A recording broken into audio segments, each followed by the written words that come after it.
जय हिंद दोस्तों, स्वागत है आपके अपने YouTube channel super study point channel में। देखिए सब, हम जो है आदित्य रंजन सर की जो रेलवे गणित है उसका हम सॉल्यूशन करा रहे हैं अपने इस YouTube चैनल पे। आप लोगों ने इस बुक पे इतना सारा प्यार दिया है, बहुत जल्दी इसका सेकंड एडिशन भी लेके आऊंगा। सेकंड एडिशन भी आ गया, उसको भी मैं अपने इस YouTube चैनल पे सॉल्यूशन दूंगा। देखिए सर, रेलवे गणित, इसमें 4R प्लस MCQ क्वेश्चन है। जो रेलवे के जितने भी एग्जाम होते हैं वो सारे के सारे प्रश्न इसी बुक से देखने को मिलेंगे। अभी हाल फिलहाल में NTPC का एग्जाम हुआ था, तो उसमें सीधे सीधे इसी बुक से सीधे के सीधे प्रश्न उठ के आए थे। राइट सर, इसी वीडियो में जानूंगा 20 से लेकर 30 तक, 20 से लेकर 30 तक। लेकिन जो भी बच्चे इस वीडियो में नए आए उनसे मेरी यही हाथ जोड़ के विनती है कि बेटा आप जो है 20 तक, यानी कि 2 वीडियो है, पिछली 2 वीडियो इसी वीडियो पे एंड स्क्रीन पे आ जाएंगे, या फिर आप मेरे चैनल पे जाके प्ले लिस्ट में जाके दोनों पार्ट देख सकते हैं, या फिर मैं आई बटन पर लिंक दे दूंगा, वहां से क्लिक करके आप जो सारे पार्ट देख सकते हैं। देखिए सर, ऊंचाई और दूरी यानी हाइट एंड डिस्टेंस, ये चैप्टर है मेरा। इस चैप्टर से आपको 1 से 2 प्रश्न जरूर देखने को मिल सकते हैं। मिनिमम 1 और मैक्सिमम 2 प्रश्न आपको देखने को मिल जाएंगे। अच्छा सर, इसकी जो वीडियो मिलेगी, डेली आपको 2 वीडियो मिलेंगी, एक तो रात के 8 PM पर और एक दोपहर के 2 बजे। ये 2 फिक्स हैं। जब से मैं इस बुक को करा रहा हूँ, ये 2 टाइमिंग मैंने बहुत ज्यादा ले रखे हैं, ये मेरा फिक्स है, इस टाइम पे वीडियो आएगी ही आएगी। ठीक है, ये रिकॉर्डेड मिलेगी, अभी लाइव नहीं चल रहा, उसका एक इशू है। क्या मैं इस क्लास को गांव से लेता हूँ तो वहां थोड़ा लाइट का इशू होता है, तो लाइव तो नहीं ले पाऊंगा, लेकिन जल्दी मैं उसका समाधान करूंगा। चले सर, तो जो बच्चे नए जुड़े हैं उनसे मेरी रिक्वेस्ट है, पिछले पार्ट को जाके देख लेना। हो सकता है यहाँ थोड़ी सी आपके लिए समस्या हो, लेकिन मैं आपको समस्या खड़े नहीं होंगे। चलो सर, चलिए देखिए 21वां प्रश्न पढ़िए सर। 2 डंडे जमीन पर खड़े हैं, यानी कि 2 डंडे हैं जमीन पर खड़े हैं, उनके पादों और उनके शीर्ष के बीच की दूरी क्रमशः 48 और 50 मीटर है। यानी कि 2 डंडे जमीन पर खड़े हैं, उनके पादों और उनके शीर्ष के बीच की दूरी 48 और 50 मीटर है। यदि छोटे खंबे की ऊंचाई 10 मीटर है तो बड़े खंबे की ऊंचाई ज्ञात कीजिए। अभी तक हुआ क्या था, पिछली वीडियो में मैंने ये देखा था केवल और केवल ट्रायंगल बेस पे क्वेश्चन पे, लेकिन यहाँ जो प्रश्न बनेंगे वो आपको या तो एक बिल्डिंग देगा, या एक पोल देगा, या एक टावर देगा, या एक इमारत देगा। इस तरह से आपके क्वेश्चन बनते हैं, जो मैं पिछली वीडियो में भी करा चुका हूँ। यानी कि एक, ये मान के चलिए एक खंबा ये और एक खंबा ये है, इस तरह से प्रश्न देगा। 2 डंडे जमीन पर खड़े हैं, ये 2 डंडे हैं जमीन पर खड़े हैं, मान के चलिए एक बड़ा है और एक क्या है, छोटा है। उनके पादों, यानी कि पाद का मतलब क्या है, इनके, ये बॉटम की बात कर रहा है, इनके अगर बॉटम को जोड़ा जाए और उनके शीर्ष को अगर जोड़ा जाए तो उनके जो बीच की दूरी है क्रमशः, अगर पाद को जोड़ते हैं तो वो कितनी है, 48 है, और अगर मैं शीर्ष को जोड़ता हूँ तो वो कितनी है, 50। वो कितनी है, 50 है। ये जो छोटे खंबे की ऊंचाई 10 मीटर है, मान के चलिए छोटा है, इसकी कितनी है, 10 मीटर है। देखिए यहां से ये एक मैं ट्रायंगल बना लेता हूँ, जल्दी से बताइए, ये एक मैं ट्रायंगल बना लेता हूँ। एक बात बताइए, जब ये 48 है किसी राइट एंगल, सॉरी, जब ये 48 है, सिमिलरिटी के केस में क्या होता है कि जब ये 48 है, क्योंकि ये साइड और ये साइड आपस में क्या होते हैं, बराबर, और ये साइड और ये साइड आपस में क्या होते हैं, बराबर। क्यों? ये सारे के सारे एंगल किसके हो जाते हैं, ये किसका काम करेगा, एक रेक्टेंगल का काम करेगा। तो सर जी इसलिए कह रहा हूं पिछली वीडियो जाके देखना, जब ये 48 तो ये भी कितना जाएगा, 48, राइट, और ये कितना जाएगा, 10। क्यों? ये साइड और ये साइड आपस में क्या होती है, बराबर, ये साइड और ये साइड और ये साइड और ये साइड आपस में क्या, राइट सर। अब सीधा सा मतलब है कि केवल और केवल आपको ये ट्रायंगल नजर आना चाहिए, ये वाला, केवल और केवल आपको ये ट्रायंगल नजर आना चाहिए, क्या आना चाहिए, ट्रायंगल नजर आना चाहिए। लेकिन मैंने कुछ ट्रिपलेट बताए थे, शायद आपको याद होंगे कि नहीं होंगे, पिछली वीडियो में मैंने आपका ट्रिग्नोमेट्री में भी ट्रायंगल बताए थे। जैसे एक ट्रायंगल बताया था 7, 24 और 25 का, ये पाइथागोरस ट्रिपलेट बताए थे मैंने। ट्रिपलेट क्या होते हैं, चलिए फिलहाल मैं इसी को बताता हूँ, फिर भी दोबारा बता दूंगा। एक ट्रिपलेट फेमस होता है 7, 24, 25 का। अगर इसका दूना करूंगा तो 7 दूनी 14 और 24 दूनी 48 और कितना जाएगा, 25। तो 14, 48, 25, तो ये नजर नहीं आ रहा। अगर ये 48 है और ये 50 है, ये कितना जाएगा, 14, ये कितना जाएगा, 14। ये कितना आ जाएगा 14, क्योंकि 14, 48 और कितना 50। तो ये ट्रिपलेट से मेरे को ये नजर आता। अगर ये नजर भी नहीं आता तो आप एक काम कर सकते हैं, इसे रेशियो में चेंज कर सकते हैं। 2 से काटी 25 बार और 2 से काटी कितना 24 बार, तो एक ट्रिपलेट आता है 7, 24, 25। जब 2 से काटा है तो ये आ रहा है, इसका मतलब यहाँ क्या आएगा 7 आएगा, इसका मतलब ये दूना हो जाएगा, कितना जाएगा 14 आ जाएगा। आप कैसे भी समझ सकते हैं, आप कैसे भी समझ सकते हैं। राइट सर, मैंने डायरेक्ट बता दिया। आपसे पूछ रहा बड़े खंबे की ऊंचाई क्या है, तो बड़ा खंबा ये वाला बड़ा खंबा कितनी जाएगी 14 और 10 कितना जाएगा 24, कितनी जाएगी 14। तो जो करेक्ट आंसर है वो क्या है, ऑप्शन नंबर D4 डाइन इज द करेक्ट। इसका जो राइट आंसर होगा क्या होगा, ऑप्शन नंबर D। अब बहुत सारे बच्चों का ये डाउट आने से ट्रिपलेट होता क्या है। चलिए बेटा मैं एक बार ट्रिपलेट आपको समझाता हूँ, हो सकता है कुछ बच्चे नहीं जुड़े, क्योंकि ट्रिपलेट से काफी आसान हो जाता है। ट्रिपलेट क्या होते हैं ये देखिए,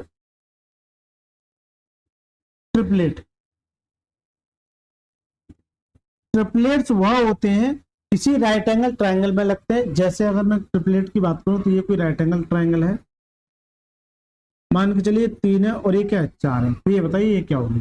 तो पाइथागोरस थ्योरम से क्या करते हैं, ये हाइपोटेनियस है, यानी कि इसका स्क्वायर बराबर परपेंडिकुलर का स्क्वायर प्लस बेस का स्क्वायर, यही होता है। तो हाइपोटेनियस का स्क्वायर बराबर क्या होता है, 3 का स्क्वायर करना 9 और 4 का 16 है, तो यहाँ से स्क्वायर आके इस पर रूट चढ़ जाएगा, 16 9 कितना आ जाएगा 25, एच कितना आ जाएगा 5 आ जाएगा, एच कितना आ जाएगा 5 आ जाएगा। तो ये जो वैल्यू आ जाएगी, ये जो वैल्यू आ जाएगी वो कितनी आ जाएगी सर 5 आ जाएगी। क्या आप बार बार ऐसे ही निकालोगे, नहीं सर ऐसे नहीं निकालना, इसी को आसान करने के लिए ट्रिपलेट यूज किया। जैसे कभी भी आपको अगर 3 4 दिखे, 3 4 और ये 5, ये सबसे बेसिक ट्रिपलेट है। दूसरा 3 4 5, ये तो छोड़िए,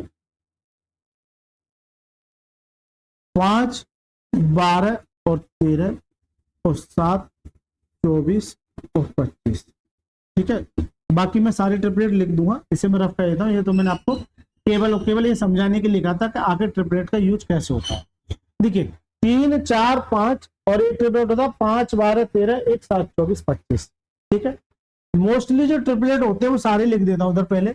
जैसे हो गया 3 4 5, पहला 5 12 13 7 24 25 8 15 17 9 40 41 11 60 और 100, ये ट्रिपलेट लिख दिए। जो भी इंपोर्टेंट ट्रिपलेट आपको देखें, हालांकि बहुत सारे होते हैं लेकिन आपके एग्जाम के हिसाब से यही यूज हो, राइट सर। तो देखिए अगर देखिए 3 4 5 ये पहला ट्रिपलेट है, इससे और कितने ट्रिपलेट बन सकते हैं। तो देखिए इसमें अगर 2 का मल्टीप्लाई करूं तो कितना 3 दूनी 6, इसी तरह सब में 6 8 10, ये भी एक फेमस ट्रिपलेट होता है। अगर मैं 3 की मल्टीप्लाई करूं तो कितना आएगा 3 3 का 9 और 3 चौक 12 और 5 15, यानी कि 9 12 15, ये भी क्या होता है एक ट्रिपलेट, ये भी क्या होता है एक ट्रिपलेट होता है। इसी तरह से इसको दूना कीजिए, कितना 10 24 और कितना 26, यानी कि इसका ये ट्रिपलेट है, यानी कि ये बेस है और ये इसका क्या मल्टीपल में क्या है ट्रिपलेट है, मल्टीपल में क्या है ट्रिपलेट है।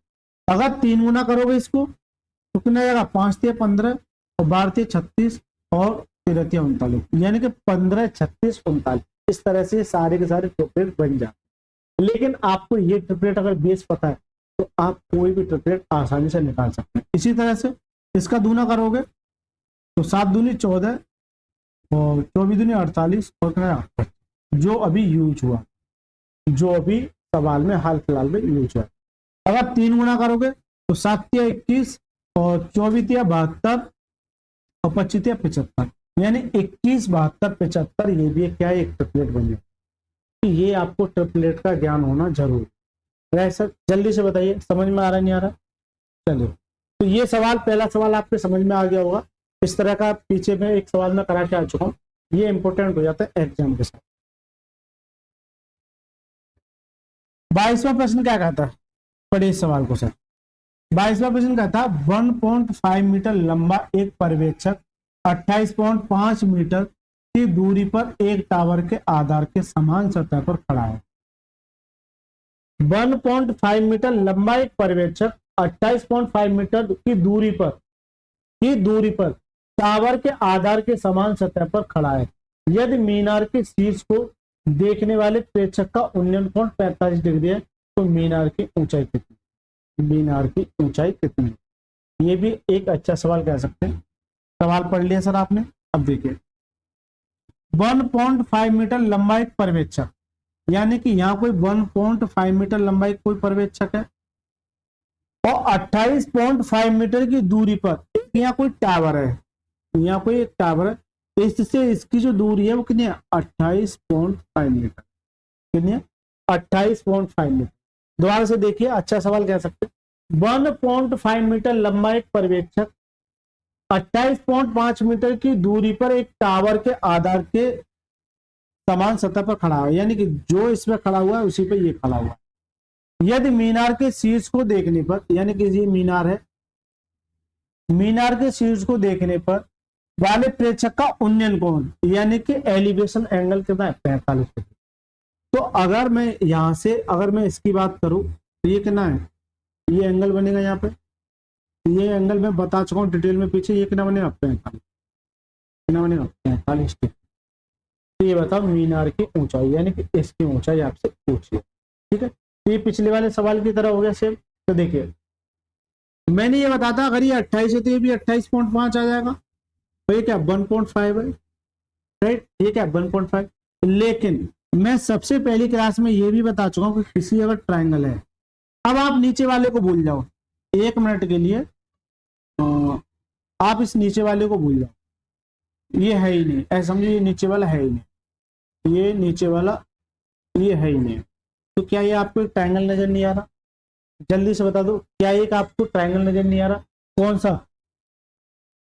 क्या ये ट्रायंगल नहीं आ रहा?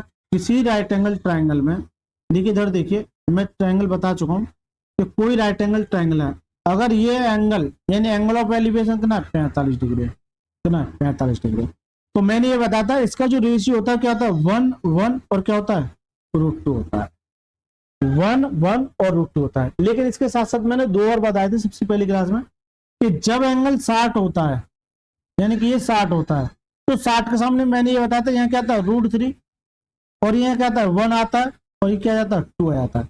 इसी के साथ एक और बताया था मैंने, जब एंगल 30 डिग्री हो, जब एंगल 30 डिग्री हो तो 30 के सामने क्या आता है? 1 आता है और जिस पे ये क्या है? √3 और ये क्या है? √3 और ये कितना आ जाएगा? अब एक बच्चे का डाउट सबसे पहले यहाँ पे ये बैठता है कि सर मैं इन दोनों में बहुत ज्यादा कंफ्यूज जाता हूँ। अगर ये 60 है तो ये क्या है? 30 है। ऐसे समझिए कि 60 के सामने √3 और 30 के सामने 1। अगर ये 30 है तो ये क्या जाएगा? 60 आ जाएगा। क्यों? तो सभी का सम कितना होता है? 90। अगर ये 90 तो इन दोनों का सम कितना होगा? 90। इन दोनों का सम कितना होगा? 90।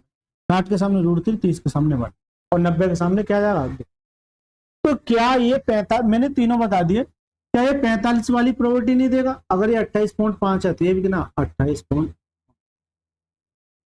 ठीक है, ये कितना? 28.5 है। तो ये पूछा मीनार की ऊंचाई कितनी, यानी कि ये क्या हो जाएगी? ये जुड़ जाए।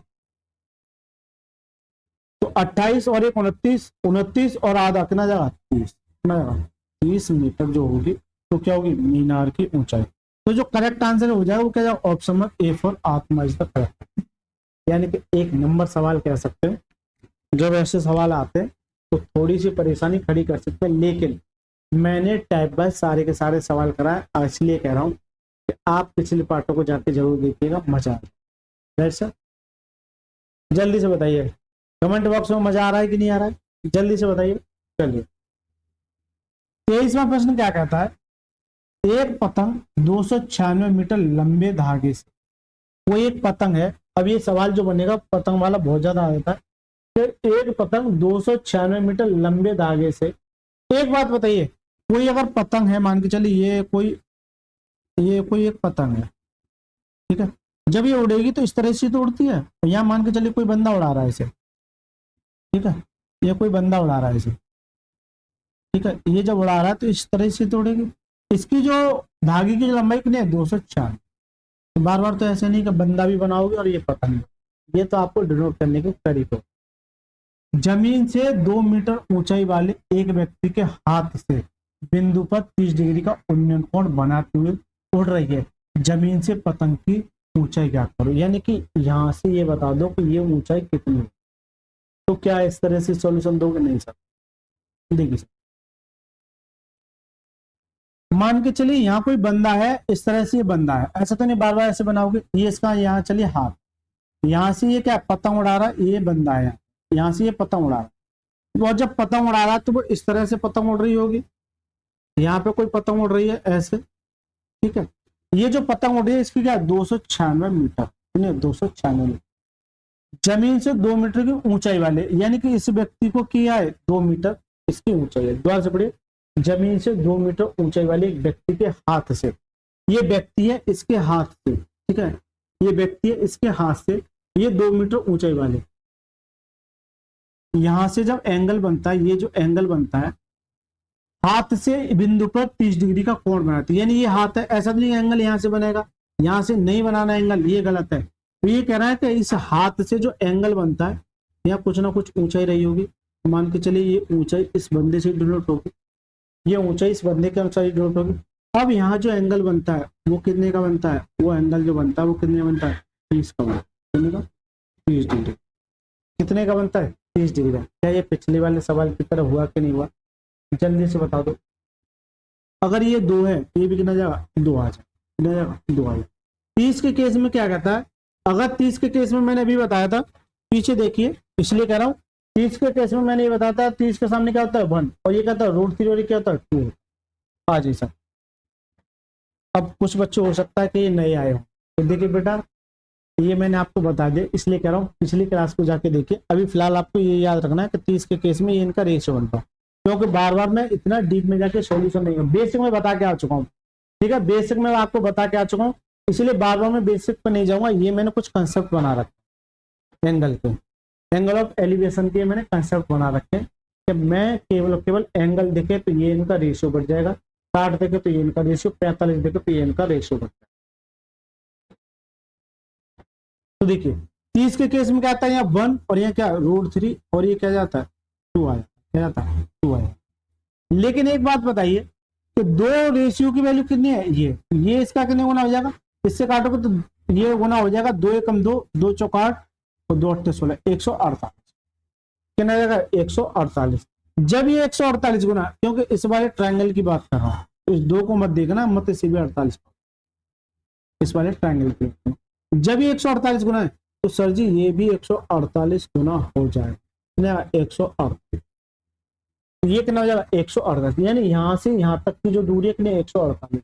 लेकिन ये कह रहा है जमीन से पतंग की ऊंचाई क्या कीजिए, तो जमीन से 148 तो ये हो गया, 148 तो ये हो गया, और 2 प्लस ये है कितना जाएगा 150, कहीं है, बिल्कुल है सर। तो करेक्ट आंसर क्या जाएगा, बी फॉर भूतनी is the correct answer. A for आत्मा, बी फॉर भूतनी, सी फॉर चुड़ैल और डी फॉर डायन। इनसे आपका संबंध होना चाहिए, क्यों, तो बेटा डरेंगे तभी क्वेश्चन में अच्छा सा, डरेंगे तभी, डर की वजह से, इनकी डर की वजह से आप जो आंसर मार्क कर पाएंगे, तभी अच्छे से सॉल्यूशन दे पाए। क्योंकि जब कभी हमें इन चीजों से अगर डर लगता है तो हम बचने का प्रयास करते हैं, हमें ऐसे बचना है कि एग्जामिनर इनमें से ये इस तरह से डरा रहा है आपको, इनमें से सही आंसर मार्क करना, तो वो आपको इसी तरह से आंसर मार्क करना। तो ये बताइए ये सवाल समझ में आया कि नहीं है। अभी तक जो ये तीनों टाइप जो चल रहे थे वो इसी बेस पे चल रहे थे, ये वाला एक टाइप बन गया इस तरीके से, ये एक टाइप बन गया, क्योंकि ये एक तरीके से क्या बन गया, ये एक टाइप बन गया। 3 सवाल हो गए, हालांकि पीछे भी मैं 2 सवाल करा चुका हूँ, तो क्या हुआ 3 सवाल, ये बता दो समझ में आए कि नहीं है। चलिए, समतल भूमि पर एक बिंदु बाई से लैंप पोस्ट के शीर्ष का उन्नयन कोण, यानी कि समतल भूमि पर एक बिंदु बाई से लैंप पोस्ट के शीर्ष का उन्नयन कोण, यानी एंगल ऑफ एलिवेशन 45 डिग्री है। यदि लैंप पोस्ट के पाद से बिंदु बाई की दूरी, लैंप पोस्ट से पाद से बिंदु बाई की दूरी 80 मीटर है, तो लैंप पोस्ट की ऊंचाई क्या है।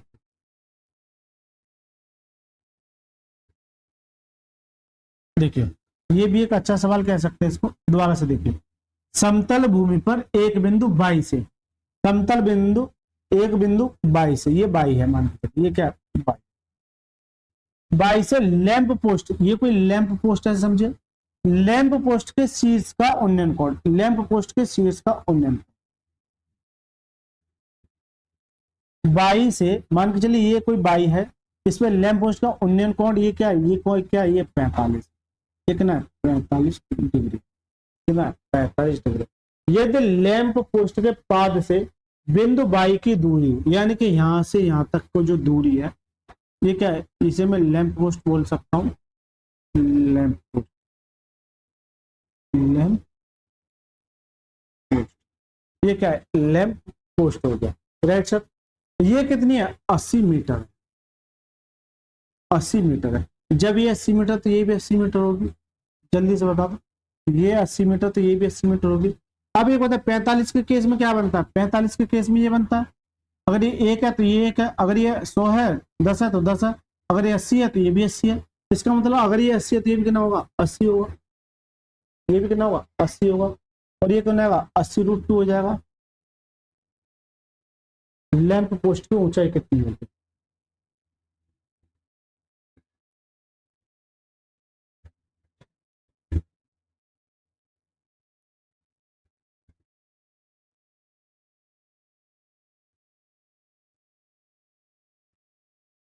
समतल भूमि पर एक बिंदु बाई है लैंप पोस्ट। अच्छा ये थोड़ा सा वो टाइप नहीं है, क्योंकि लैंप पोस्ट अपने आप में मैं ये पता क्या चुका था, ये निगलेट है, ये क्या है, 0 है। चलिए मैं सारा रफ कर देता हूँ।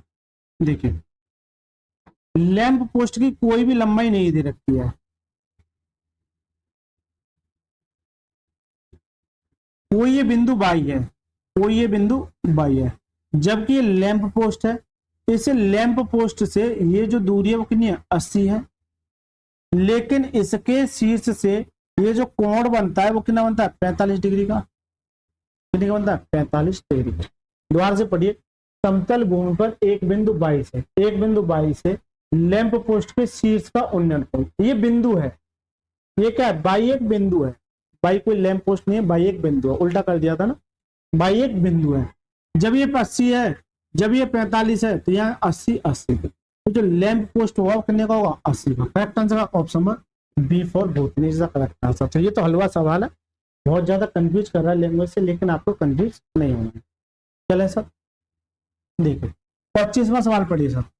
किसी ऊंचे टावर से 30 मीटर दूर एक इमारत के आधार का अवनमन कोण, यानी कि एंगल ऑफ डिप्रेशन। मैं ये बता के आ चुका था अवनमन कोण क्या होता है।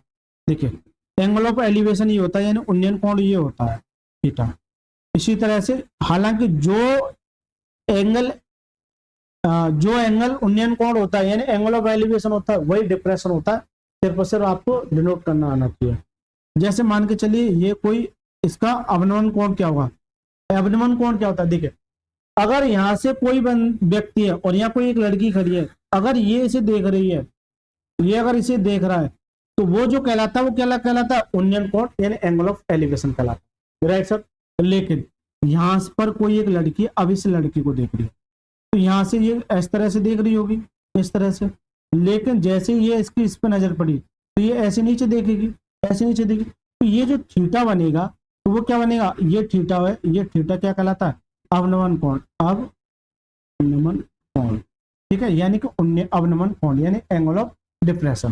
तो जब ये थीटा, आपको ज्योमेट्री में एक मैं क्या बोलूं, ऑल्टरनेट का थ्योरम पढ़ाऊंगा, ऑल्टरनेट का थ्योरम, क्योंकि ये इसके सिमिलर हो जाएगी, तो ये क्या ऑल्टरनेट का थ्योरम बनेगा। जब ये थीटा तो ये भी थीटा होगा। इसका सीधा सा मतलब है जो एंगल ये होता है वही एंगल ये, बस बेवकूफ बना रहा है आपको ना। तो कितना है, 30। किसी ऊंचे टावर से, मान के चलिए ये कोई टावर है, इससे ये 30 मीटर की दूरी पर अवनमन कोण जो बनता है, ये वाला जो एंगल बनता है, ये वाला, ये जो एंगल बनता है वो कितने का बनता है, 30 का। तो जब ये 30 है तो ये भी कितना होगा, 30 होगा, ये भी कितना होगा, 30 होगा।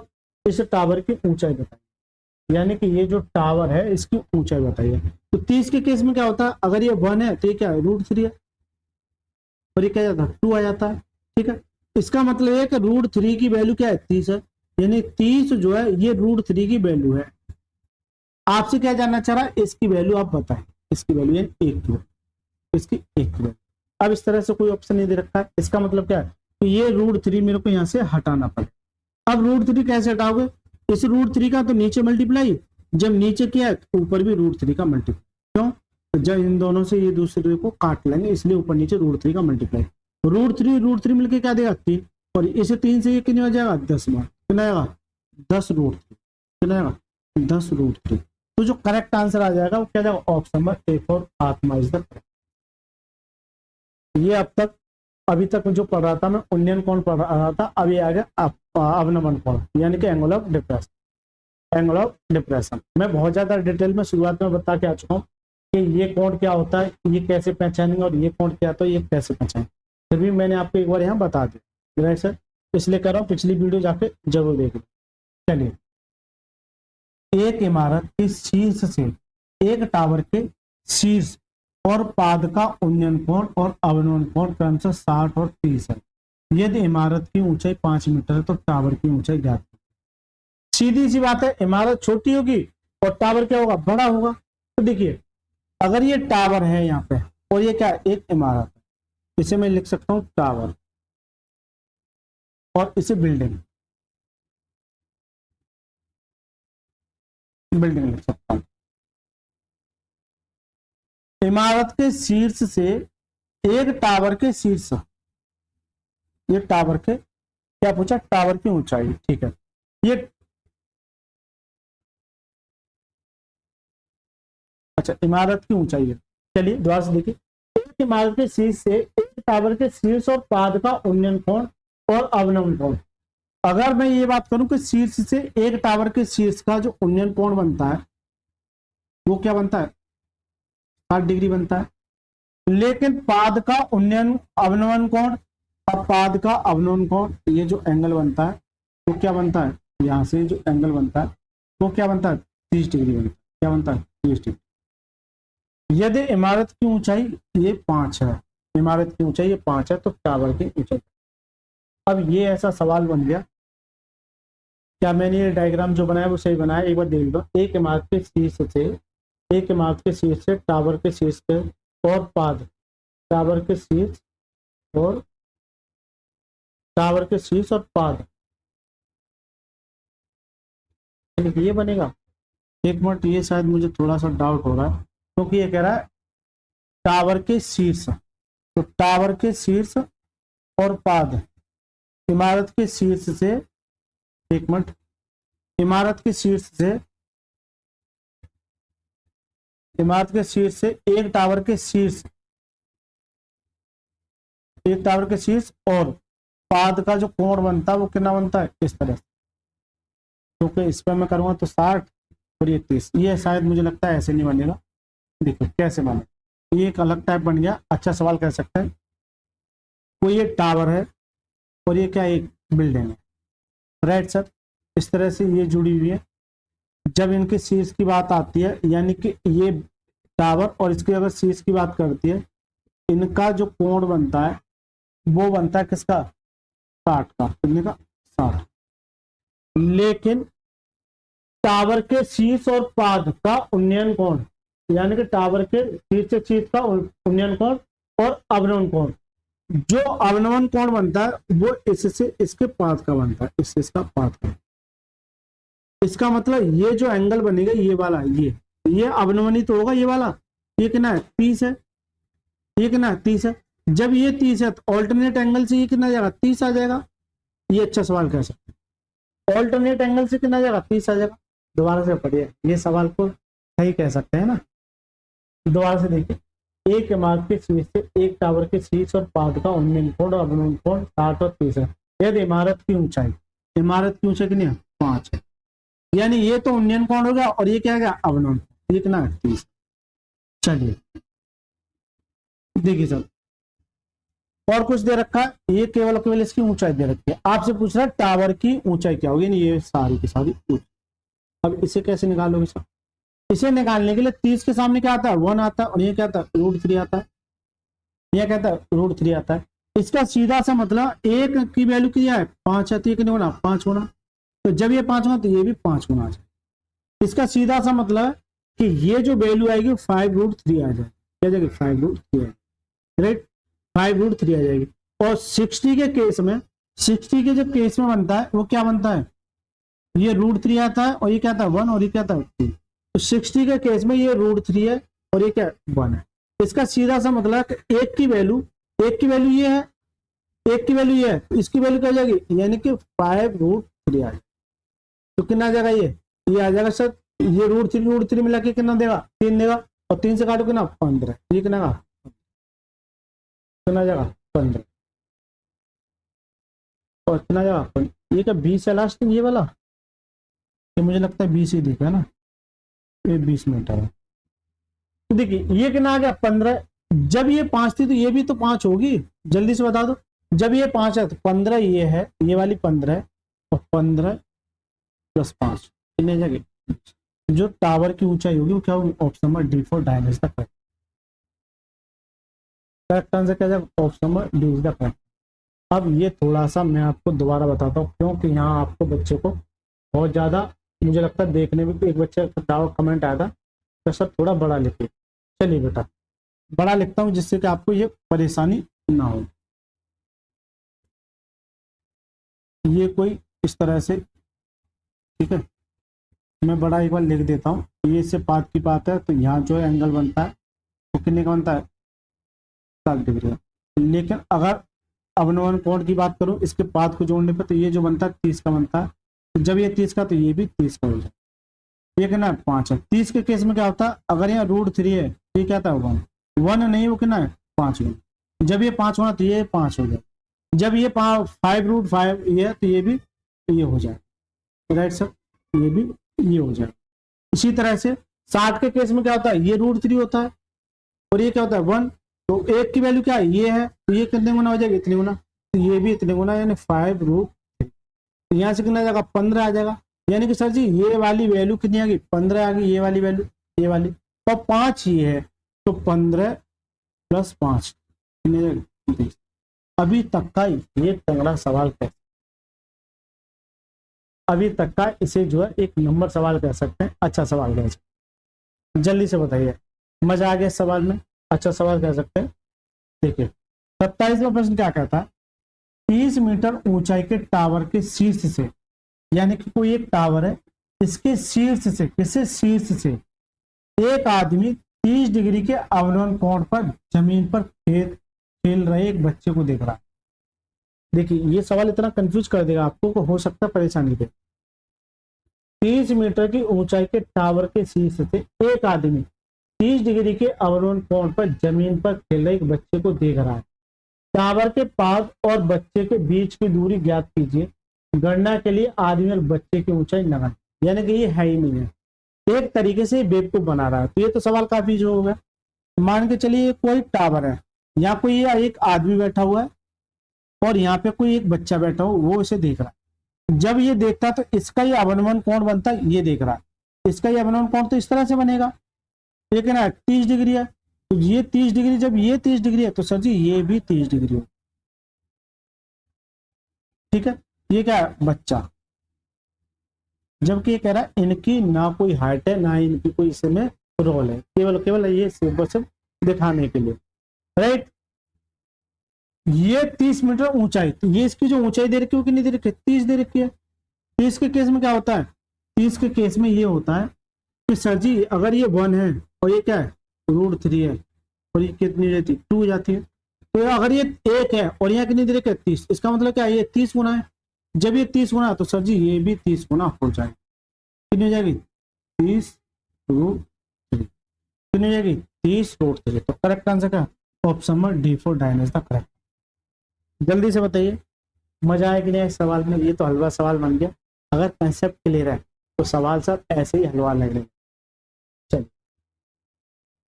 28वां प्रश्न क्या कहता है, 2 टावरों के बीच क्षैतिज दूरी, यानी कि अब कितने की बात कर रहा है, 2 टावरों के बीच क्षैतिज दूरी 40√3 है।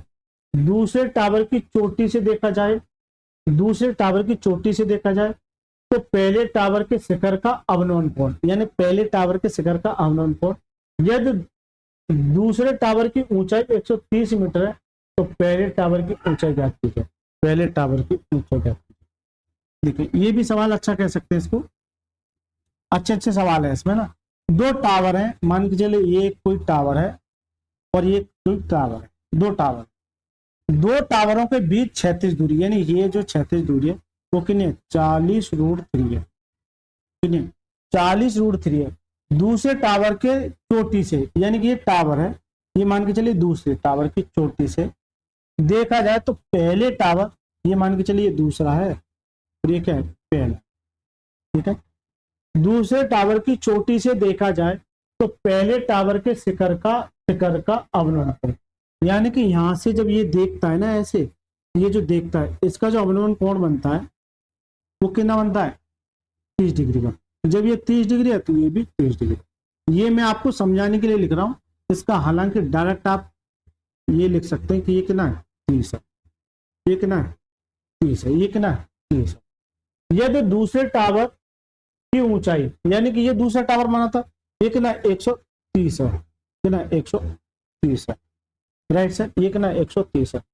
तो पहले टावर की ऊंचाई क्या है, यानी इसकी ऊंचाई बताइए।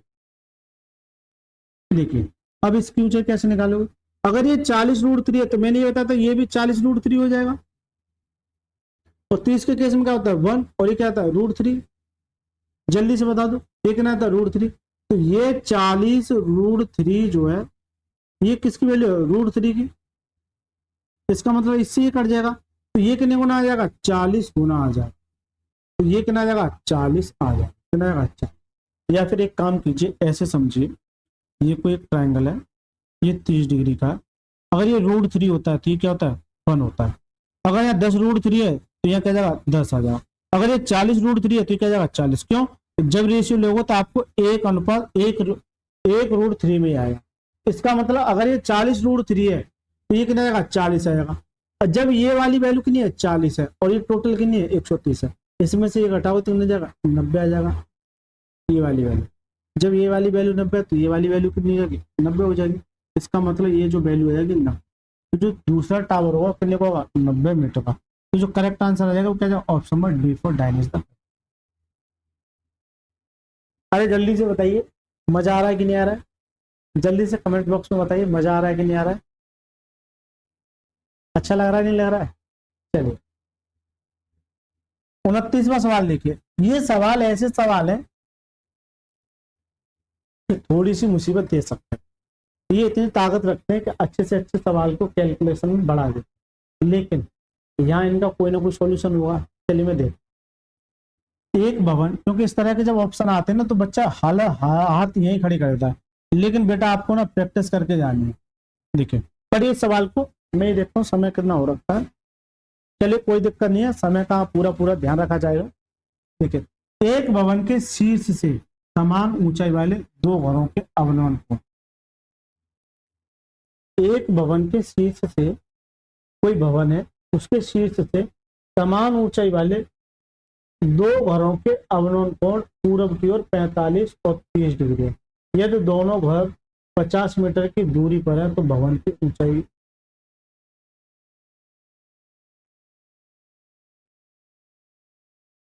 चलिए अब आपको दूर दूर तक ये समझ नहीं आ रहा है कि सर इस सवाल में करूँ तो करूँ। 3 वेरिएबल बन गए इसमें, एक भवन आ गया और 2 क्या आ गए घर आ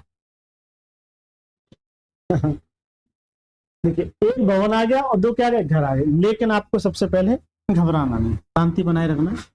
देखिए मान के चलिए ये 2 कोई घर है, ऐसे समझो, ऐसा नहीं कि यहाँ ऐसे बढ़िया तरीके से घर बनाए जा रहे हैं, ये घर है और ये इसकी ये पार्किंग है, यहाँ ये हमारी एक गाड़ी खड़ी हुई है, नहीं सर ये गाड़ी खड़ी है इधर जा रही है, ये यहाँ इसका गार्डन है, ऐसे यहाँ बगीचे लगे, ऐसा नहीं है। ये भाईजात तरीके है ना, आपको कोई ड्राइंग थोड़ी देखनी है कि हाँ भाई घर कैसा बना है, नहीं, आप कौन सा लाना।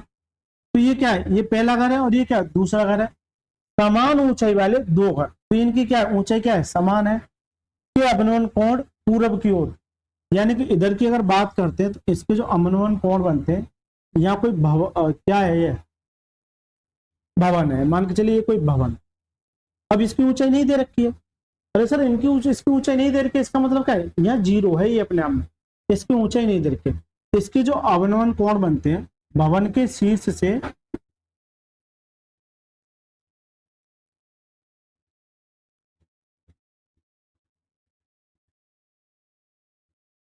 भवन के शीर्ष से,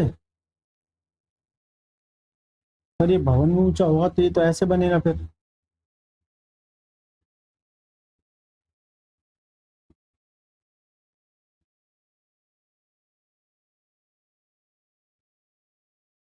अच्छा भवन की ऊंचाई क्या होगी, चलिए कोई दिक्कत नहीं, इसे ऐसे ना समझ के ऐसे समझिए, ऐसे समझिए, ये अलग स्पेशल केस बन गया, ये एक अच्छा सवाल कह सकते हैं। देखिए ये कोई क्या एक भवन है, क्योंकि भवन की ऊंचाई पूछा है, इसका मतलब भवन है, ये भवन, यहां से एक घर ये है और एक घर ये है। अब इनकी ऊंचाई समान है, जबकि इनका ऊंचाई का कोई रोल नहीं है, केवल केवल बेवकूफ बना रहा है।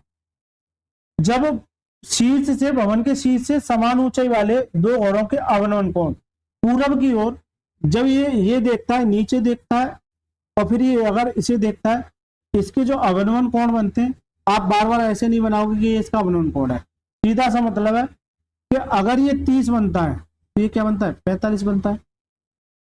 ये क्या बनता है, 45 बनता है, क्योंकि बड़ा एंगल, मैंने ये बताया था कि बड़ा एंगल ऐसे ऐसे, क्यों मैंने ये भी बताया था कि ये बड़ा कैसे होगा।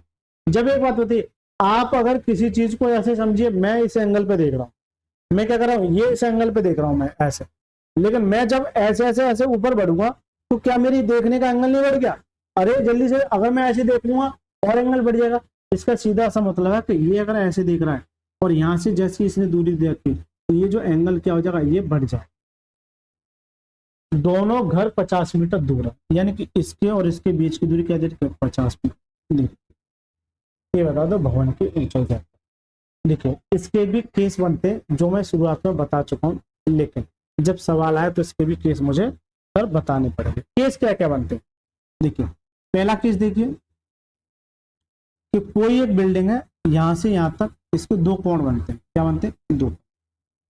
मान के चलिए ये यहाँ पर एक कोई एंगल है और यहाँ पर कोई एक एंगल है, तो सबसे पहला मान के चलिए 30 है और ये क्या है, 60 है, राइट, ये क्या है, 60 है।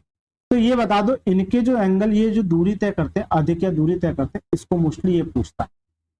अब सर इसे कैसे निकालोगे, तो देखिए अगर मैं इस वाले एंगल की बात करूं, इसे एक बार, इसे मैं अगर ये रफ कर दूं, इसे मैं अगर ये रफ कर दूं, तो क्या ये ट्रायंगल नहीं दिख रहा 60 वाला, अरे जल्दी से बता दो, क्या ये 60 वाला ट्रायंगल नहीं दिख रहा, बिल्कुल। 60 के सामने क्या होता है, √3, और ये क्या आता है 1, 60 के सामने √3 और ये क्या आ जाएगा, 1 आ जाएगा, राइट।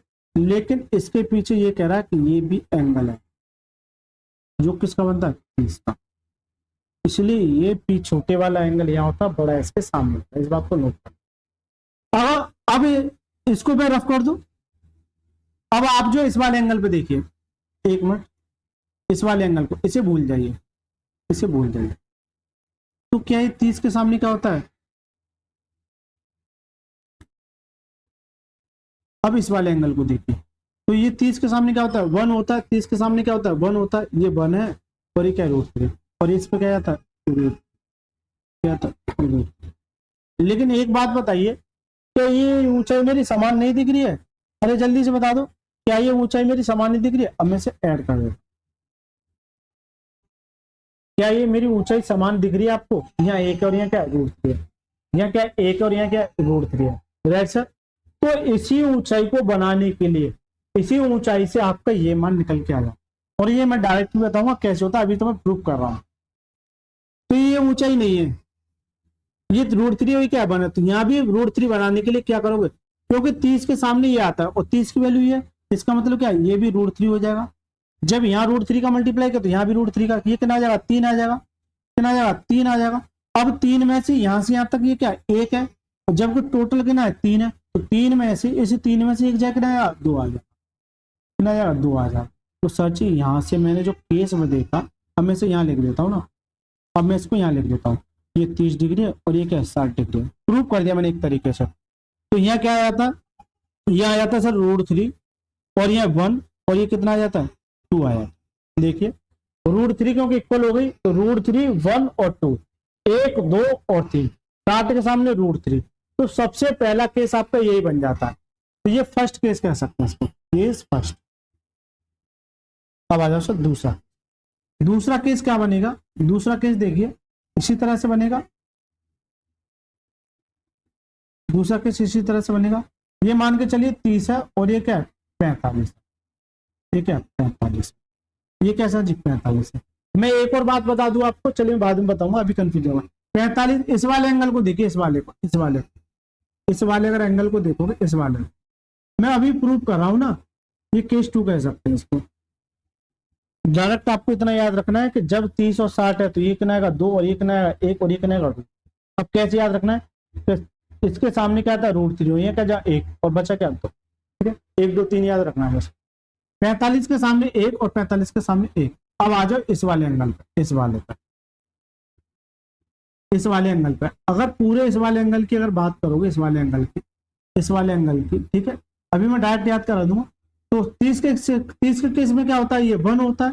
तो दोनों के केस में ये भी 1 है और ये भी 1 है। इसका मतलब क्या है, ये ऊंचाई क्या है बराबर है। और 30 के केस में यह क्या होता है √3 होता है। क्या होता है ये √3 होता है। रेड कलर दिख रहा है, मुझे लगता नहीं दिख रहा है। और कौन सा कलर दे सकते हैं, ये देखेगा, ये कितना है √3 है। चलिए मैं इसे ये करता हूँ। अब ये टोटल लेंथ कितनी है √3 है और ये कितना है 1 है। यहां से यहां तक कितना है 1 है। तो ये सर जी कितनी है √3 माइनस के बना, √3 माइनस के बना। तो सर जी ये तो मैंने एक तरीके से प्रूव कर दिया, लेकिन यहाँ इसका तार क्या लिखा जाएगा, तार जो लिखा जाएगा वही देखना। अगर ये 30 है और ये क्या है 45 है, तो इसके सामने 1 आ जाएगा क्योंकि दोनों की दूरी होती है। और यहाँ क्या आएगा √3 माइनस के 1 और ये क्या जाएगा 1 आएगा। तो 1 1 √3 माइनस 1, ये जो केस बन जाता है ना √3 माइनस 1, ये इतना ज्यादा इंपॉर्टेंट हो जाता है तो बड़े से बड़ा सवाल यहाँ इसके सामने खतरनाक दिखता है ना। और तीसरा केस बन सकता है, तीसरा केस भी बन सकता है क्योंकि आ सकता है तीसरा केस। देखिए तीसरा केस ये बन सकता है कि सर जी ये 45 हो और ये क्या हो 60। तो देखिए 60 के सामने क्या जाएगा √3, यहाँ क्या जाएगा 1 और 45 के सामने क्या जाएगा 1। ठीक है, और यहाँ 45 के सामने ये भी क्या जाएगा 1 आ जाएगा, क्या जाएगा 1 आ। तो क्या ये √3 और ये क्या है 1 है। तो दोनों वैल्यू समान होनी चाहिए, दोनों वैल्यू समान होनी चाहिए। हो सकता कुछ बच्चों को परेशानी है, तो इसे भी √3 बना देंगे, इसे भी क्या बना देंगे √3 बना देंगे। जब ये √3 बना दिया इसका मतलब √3 का यहाँ भी मल्टीप्लाई करना। इसका सीधा सा मतलब है कि ये वैल्यू क्या जाएगी √3। तो इस √3 में से घटा दो तो √3 माइनस 1। तो सीधा सा मतलब अगर इसके सार की बात करूं मैं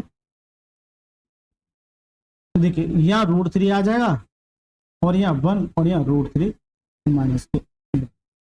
ये 45 है और ये क्या 60। ये 3 केस बनते हैं। अब सर ये तो चलो आपने एक तरीके से ये समझा दिया बहुत ज्यादा डिटेल में कि इनको निकालो कैसे। अगर मैं डायरेक्ट ये याद करा देता हूँ तो हो सकता कुछ बच्चों को परेशानी हो, इसलिए मैंने इनका ये एक तरीके से प्रूफ बता दिया। हालांकि इसको प्रूफ करने के लिए और बहुत कुछ डिटेल में जाना पड़ेगा, ये उतना जरूरी नहीं है। ठीक है, तो देखिए अब याद कैसे करना है। जब इन दोनों के बीच में डिफरेंस 30 का हो तो यहाँ आया था √3 1 और 2, ये वाली वैल्यू आया था 2। लेकिन अगर इन दोनों के एंगल के बीच में डिफरेंस कितने का हो 15 का, तो यह था √3 माइनस के 1। इसी तरह से इन दोनों के बीच में एंगल कितने का है 15 का, तो √3 माइनस के 1। केवल और केवल आपको जहां एंगल 30 दिखे डिफरेंस वहां 2 आ जाएगा और जब 15 दिखे वहां कितना जाएगा। लेकिन इस बात को नोट करना, अगर यहाँ 45 तो यहाँ 1 आया, अगर यहाँ 60 तो क्या जाएगा √। कभी को आपसे ये भी पूछ सकता है। ठीक, चलिए अब ये कंसेप्ट मेरा हो गया। अगर मैं ये बात करूं ये 30 और ये क्या है 45, अगर मैं इस सवाल को मैं डायरेक्ट सॉल्व करूं तो इसका मतलब क्या है ये √3 माइनस 1 आ जाएगा। अरे जल्दी से बता दो। और ये क्या जाएगा 1 आ जाएगा और ये क्या जाएगा 1 आ जाएगा। तो मैंने डायरेक्ट सवाल को इतना आसान कर दिया अगर कंसेप्ट आपको पता है। ठीक है, इसका मतलब क्या है, यहाँ ये 50 था तो ये 50 जो है ये √3 माइनस के 1 की वैल्यू है। लेकिन यहाँ √3 नीचे नहीं है, इसका मतलब क्या है, तो ये यहाँ से हटाना पड़ेगा। जब ये हटाना पड़ेगा तो इसके कंजुगेट का मल्टीप्लाई करना है। क्या करते हैं, जैसे √3 है माइनस के बने यहाँ आ जाएगा √3, अगर ये माइनस तो क्या जाएगा +1। ऊपर नीचे √3 दोनों का सेम मल्टीप्लाई करते हैं, ऊपर ये मल्टीप्लाई हो जाएगा। लेकिन ये a माइनस के b a प्लस के b, एक फॉर्मूला होता है a² माइनस के b²। ये क्या होता है a प्लस b और ये क्या होता है a माइनस के। अगर ये वैल्यू दे रखी a plus b a minus b, इससे ये जाया जा सकता है, लेकिन इससे ये भी तो आ सकता है। इसका मतलब ये तो मेरा है, तो नीचे से क्या जाएगा √3 का स्क्वायर माइनस के 1 कितना जाएगा 2 आ जाएगा। तो ऊपर से जो आ जाएगा मेरा 50 √3 प्लस के 1 है अपॉन में, नीचे कितना आ जाएगा, ये मैंने इससे ये लिख दिया कितना जाएगा। तो देखिए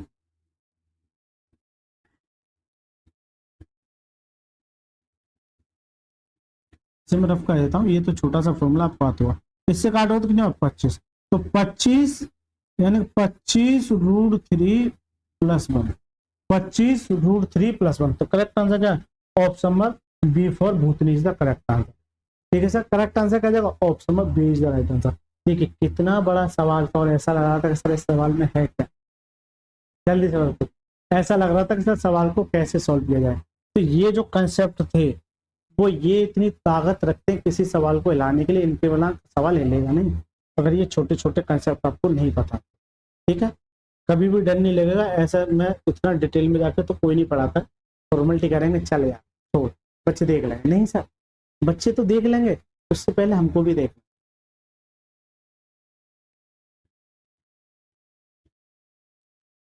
देखिए 30वां सवाल देखिए। अच्छा इसमें जो है 1 मिनट में ये देखता हूँ क्या इसमें मैंने टाइप डाले कि नहीं डाले, क्योंकि मुझे लगता है 29 तक ये टाइप अगला स्टार्ट हो रहा है। अच्छा इसमें टाइप नहीं डाले, चलो मैं लिख के लाऊंगा, कोई दिक्कत नहीं है। मैं एक बार पढ़ लेता हूँ, मुझे लगा कि ये यहीं टाइप खत्म हो जाएगा तो मैं यहीं खत्म करा दूंगा, अदरवाइज तो फिर मुझे अगली क्लास में लेना ही पड़ेगा। अरे कितना करा दिया, 29 और ये 30। देखिए पढ़िए। जमीन पर खड़ी एक महिला की आरंभिक स्थिति से 36 मीटर के लंबे टावर के ऊपर उन्नयन कोण 60 डिग्री था। वह इस तरह से चली गई कि टावर का आधार उसकी आरंभिक स्थिति और अंतिम स्थिति एक सीधी रेखा में, टावर के शीर्ष से उसकी अंतिम स्थिति का उन्नयन कोण 30 था। अब वह आरंभिक स्थिति से कितनी दूर चली। चलिए ये इसी कंसेप्ट पे, ऐसा नहीं कि ये पीछे वाले सवाल की तरह, ये सेम सवाल है, थोड़ा सा इतनी लैंग्वेज दे रखी है, इसे कैसे आसान करेंगे चलिए देखते हैं। पढ़िए लास्ट प्रश्न है इस वीडियो का। जमीन पर खड़ी एक महिला की आरंभिक स्थिति से 36 मीटर लंबे टावर के ऊपर का उन्नयन, यानी कि सर जी हम नोट करना कि यह 36 मीटर लंबा कोई टावर है और यहाँ कोई एक महिला खड़ी है, यहाँ कोई एक महिला खड़ी है 36 मीटर लंबे टावर के ऊपर का उन्नयन कोण, यानी कि ये कोई महिला है, ये इसका क्या है उन्नयन कोण कितना है 60 था, ये 60 डिग्री था, ये 60 डिग्री। अगर इतना पूछता तो अभी मैं निकाल देता ये वाली वैल्यू, लेकिन यदि वह इस तरह से दूर चली गई, यानी कि यहां से अब ये इधर जा रही है, मान के चले यहां से यहां आ गई, अब ये दूर चली गई, टावर के आधा उसकी आरंभिक स्थिति, टावर के आधा उसकी आरंभिक स्थिति और अंतिम स्थान पर सीधी रेखा में थे, यानी कि ये जो है तीनों बिंदु, ये तीनों बिंदु एक सीधी रेखा में थे। टावर के शिखर से उसकी अंतिम स्थिति का उन्नयन कोण 30 था। टावर के शिखर से उसकी अंतिम स्थिति का जो एंगल बना वो कितने का बना 30 डिग्री का, कितने का बना 30 डिग्री का बना। तो वह अपनी प्रारंभिक स्थिति से कितनी दूर चली गई, यानी कि यहां से लेके ये बता दो कि ये दूरी और ये दूरी क्या होगी, ये वाली दूरी क्या होगी। तो क्या ये सवाल अभी मैं करा के आज करी, अगर यहाँ 60 है और यहाँ 30 है तो ये क्या बनता है, यहाँ 30 है, 30 के केस में क्या आता है, 30 के केस में ये आता है, 30 के केस में क्या आता है ये √3 और ये 1 और ये कितना जाता है 2 आ जाता है, कितना आता है 2 आ जाता है। एक बात बताइए 36 √3 की वैल्यू है, कैसे समझो, तो ये 36 जो है ये √3 की वैल्यू है, मुझे चाहिए कितने की 2 की, क्योंकि ये पूछ रहा है, लेकिन इस तरह से √3 नहीं चाहिए, इसका सीधा सा मतलब √3 को यहाँ से हटाना पड़ेगा। जब √3 को हटाना पड़ेगा इसका मतलब क्या है, तो ऊपर नीचे √3 का मल्टीप्लाई करना पड़ेगा। क्यों, ये √3 अब है ही नहीं, काट देगा अपने आप से। देखिए नीचे √3 अगर होगा तो कितना देगा 3, और 3 से काटेंगे कितनी बार 12 बार, और 12 दूनी 24 कितना बार 24 √3। करेक्ट आंसर का ऑप्शन नंबर सी फॉर चुड़ैल is the right. Correct answer का ऑप्शन नंबर इसका क्या करेक्ट। तो देखिए ये सवाल अगर ये कंसेप्ट पता है आपको, यहाँ का 60 है या 30 है, तो ये जो रेशियो बनता है वो किसका बनता है √3 1 और किसका बनता है 2 का बनता है, तो √3 1 और किसका बनता है 2 का। अगर ये इन दोनों के बीच में 45 आ जाता तो यहाँ क्या आ जाता √3 -3। तो दोस्तों ये हो गए 30 सवाल, आगे हम देखेंगे, शायद मुझे लगता है इसी तरह से, कोई दिक्कत नहीं, हम आगे देखेंगे इस तरह के सवाल। दोस्तों ये वीडियो थोड़ा लंबी होती जाएगी, हम केवल 10 सवाल देख रहे हैं। अगर आपको ये मेरा कंसेप्ट पसंद आया तो वीडियो को लाइक करके चैनल को जरूर सब्सक्राइब करके जाना है, यहाँ तक रुके हो तो, क्योंकि बेटा यहाँ तक हर प्रत्येक बच्चा नहीं रुकता है, तो क्योंकि शुरुआत में वो क्या करते हैं, स्किप कर देते हैं और चले जाते, और फिर इधर से उधर भटकते रहेंगे। अगर आप मेरे से जुड़ गए तो हमेशा के लिए जुड़े रहिए, यानी कि आप जुड़िए, आपके परिवार के जितने भी सदस्य हैं, रिश्तेदारी में, उन्हें भी जोड़िए और ज़्यादा से ज़्यादा शेयर कीजिए और सब्सक्राइब जरूर करके जाना और एक प्यारा सा कमेंट करके जाना कि यह वीडियो आपको कैसी लगी, क्योंकि बेटा आप ही बताओगे कि मैं किस लेवल का पढ़ा रहा हूँ। तो मुझे तो सब कुछ अच्छा लगेगा, मेरे को तो चांद नजर आ रहा है, लेकिन चांद के पीछे धब्बे आपको नजर आएंगे, ये मेरे चांद है, इसके पीछे के धब्बे आपको ये बताने के सर यहाँ थोड़ी सी मिस्टेक हो रही है।